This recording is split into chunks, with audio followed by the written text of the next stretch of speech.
Listening Library presents Vanishing Act by John Feinstein. Read for you by the author.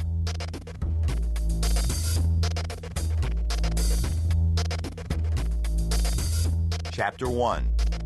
I Am from SC Devil. Stevie Thomas knew he needed a shower, but as usual, he couldn't resist sitting down at his desk to see if any of his friends had emailed while he had been out playing golf with his dad. It was a hot, humid August day, and walking 18 holes had worn him out. "You aren't even 14 yet," his dad had said as Stevie slowly climbed the last hill on the 18th hole at Bluebell Country Club. "You aren't supposed to get tired." Stevie would be 14 in September, but he was tired.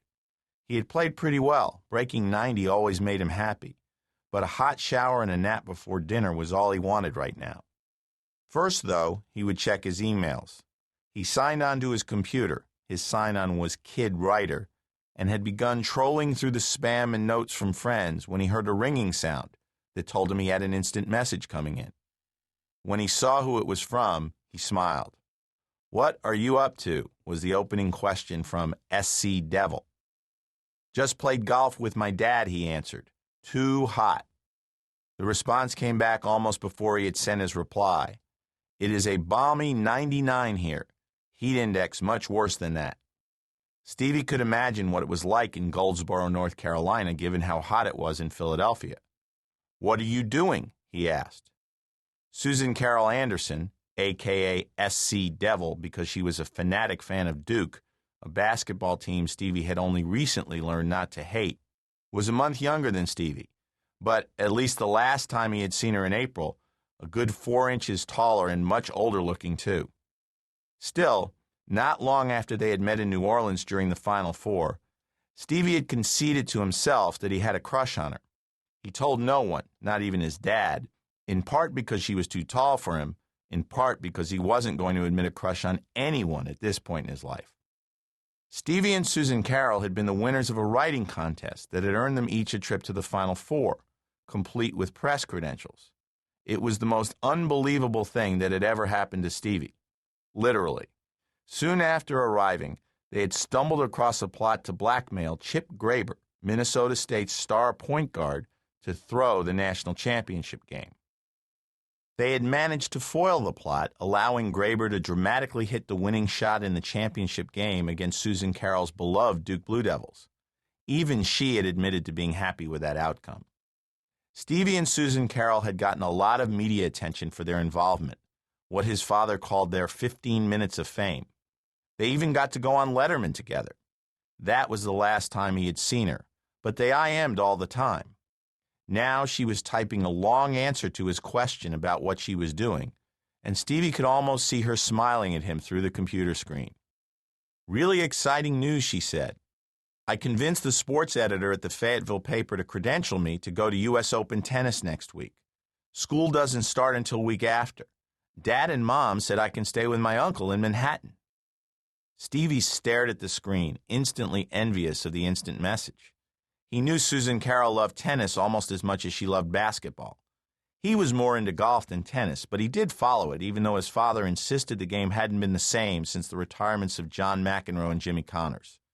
He was too young to remember either of them as players, but he thought McEnroe was good on television. His favorite tennis player, by far, was Nadia Symanova. He had a poster of her hanging over his bed to prove it.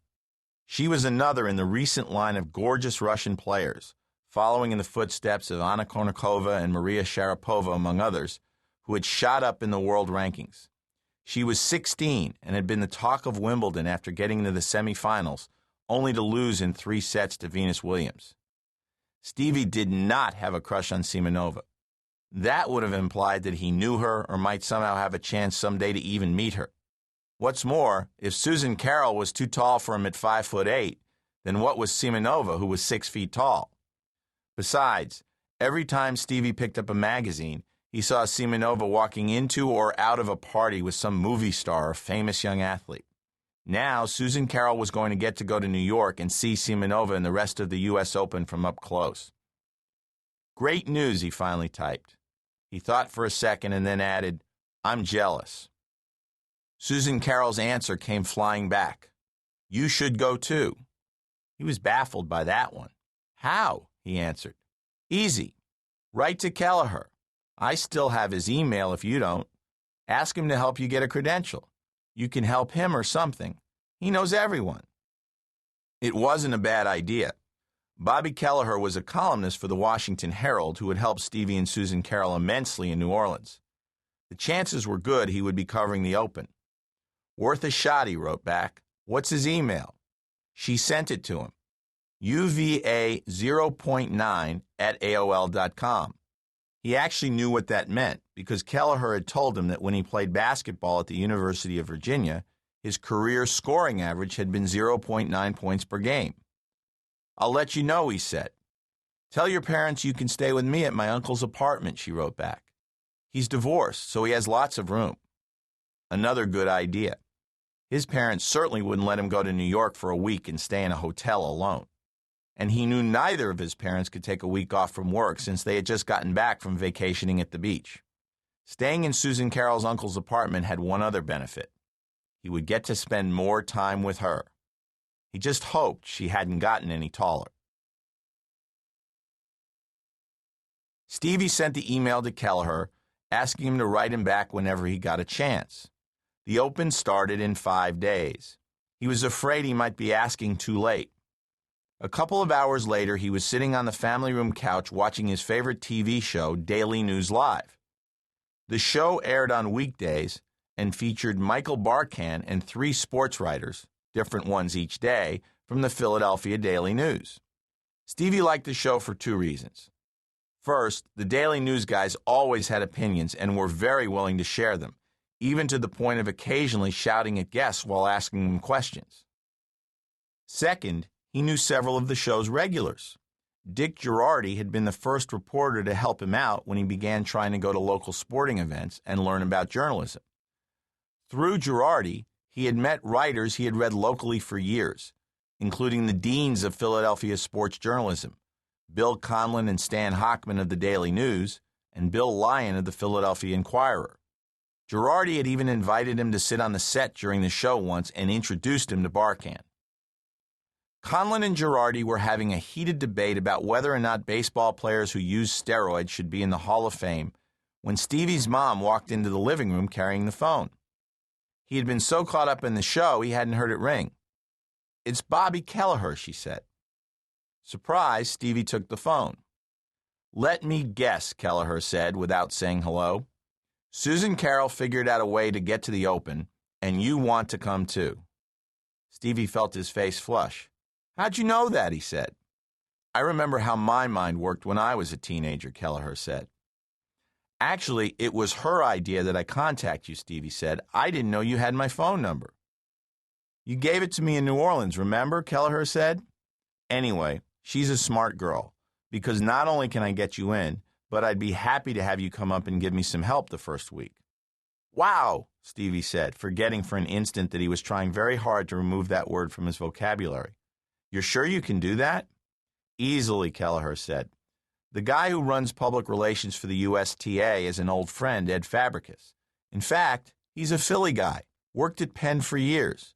I'll bet he knows just who you are. It won't be a problem at all. My guess is Fab's only condition will be that he gets to meet you guys." Stevie had been amazed after the Letterman appearance how often people recognized him. He had become an instant celebrity in school. Even Andrea Fassler, the 8th grade girl every 8th grade boy wanted to go out with, had started being friendly to him. But a lot of that had faded with time, and he heard himself laughing at the notion that the USTA's public relations honcho would want to meet him. "Well, if you really can get me in," he said. "Consider it done," Kelleher said. "I'll send you an email with my cell phone number and all the details, since my guess is you're watching Daily News Live right now and you don't have a pen." "How'd you know that?" "Because whenever I'm in Philly, I watch it too. I'll see you Monday."